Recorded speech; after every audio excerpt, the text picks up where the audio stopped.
is that God is crying out for the restoration of true church. What will you rather have?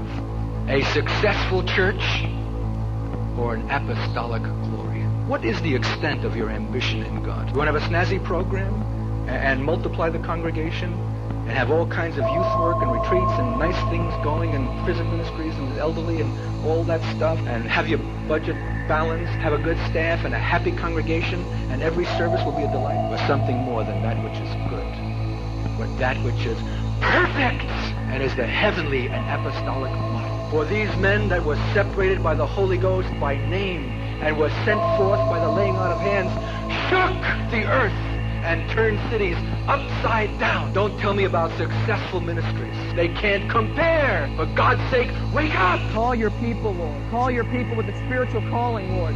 Let the voice of the Spirit call your people to attention. Call your people to sobriety. Call your people to reality. With the root and the spring of life and authority and power and dominion. Oh my God, if tonight is a word about anything, let it be a word about the cross. Let it be a revelation of God there and nowhere else. For God is nowhere else. So the church enters into the fullness of Christ. The powers of the air that rule the world will have influence in the church.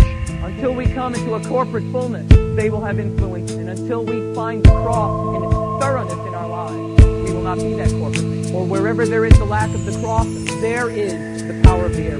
Deliver us from safe religion. We are free. Liberate your people, Lord. Liberate your people with a faith as deep as the cross itself in our hearts. Oh, God, grant a boldness and a courage tonight. The courage that Jesus had.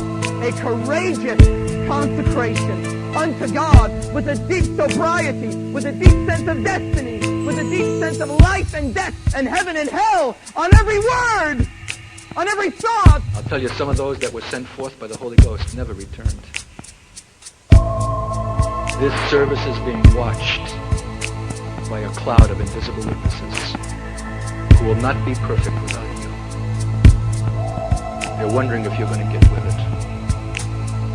They're wondering if you're going to be satisfied with the status quo and be just another groovy and successful church, or you're going to break through into the kind of realities that will again shake the earth and turn cities upside down for Christ's sake, though it's going to cost you and though there'll be casualties. For God's sake, wake up! Liberate your people, That Lord. which is perfect! Call your people to reality. What is the extent of your ambition in The God? deep sobriety. For God's sake, wake up! For God's sake, wake up!